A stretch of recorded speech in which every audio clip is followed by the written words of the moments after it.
Samarlakota MLC స్థానాల నామినేషన్ల దాఖలుకి రేపు చివరి తేదీ. నేటి రాత్రికి చంద్రబాబు అభ్యర్థుల్ని ప్రకటించే అవకాశం.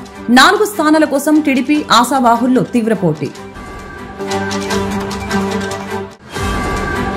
ఏపీలో కూటమి అభ్యర్థిగా ఎమ్మెల్సీ ఎన్నికల బరిలో దిగిన నాగబాబు ఎన్నికల సంఘానికి అఫిడవిట్ దాఖలు. ఎలాంటి క్రిమినల్ కేసులు లేవని అఫిడవిట్ లో పేర్కొన్న నాగబాబు చిరంజీవి నుంచి 28,48,871, పవన్ నుంచి 6.9 లక్షలు అప్పు తీసుకున్నట్లు వెల్లడి. తన ఆస్తి విషయాలు అఫిడవిట్ లో తెలిపిన నాగబాబు.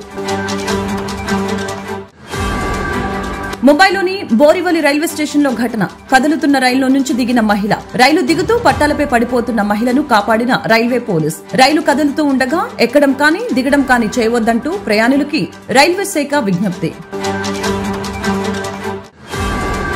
చంద్రబాబు పవన్ కళ్యాణ్ పై మాజీ మంత్రి ఆర్కే రోజా ఫైర్. కూటమి ప్రభుత్వానికి మహిళా దినోత్సవం జరిపే అర్హత లేదన్న ఆర్కే రోజా. నవమాసాల్లో కూటమి సర్కార్ నవ మోసాలను తెచ్చిందన్న విమర్శ.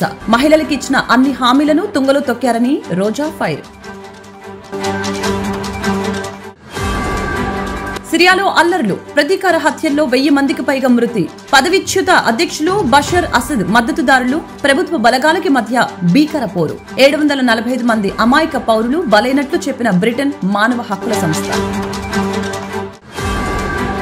భారత్కి యుద్ధ ముప్పు ఉందని ఆర్మీ చీఫ్ ఉపేంద్ర ద్వివేది కీలక వ్యాఖ్యలు. భారత్కి వ్యతిరేకంగా పాక్, చైనా కుమ్మక్కైనట్లు వెల్లడి. పాక్ పొరుగు దేశాలతో సన్నిహిత సంబంధాలు నెరపటం మనకు ఆందోళనకరమేనని వ్యాఖ్య. చైనాలో తయారైన సైనిక ఉత్పత్తులను పాక్ వినియోగిస్తుందన్న చీఫ్.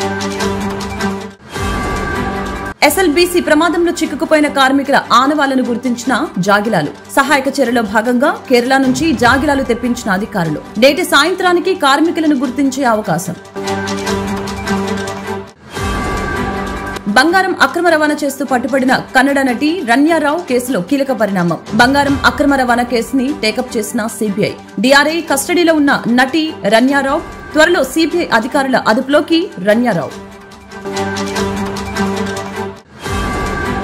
4 నెలలుగా కూటమి ప్రభుత్వం కక్ష సాధింపు చర్యలకు పాల్పడుతుందని బోరుగడ్డ అనిల్ ఆరోపణ. చంద్రబాబు, పవన్ కళ్యాణ్, లోకేష్ నుంచి తనకి ప్రాణహాని ఉందన్న అనిల్. నాకేమైనా జరిగితే వారిదే బాధ్యత.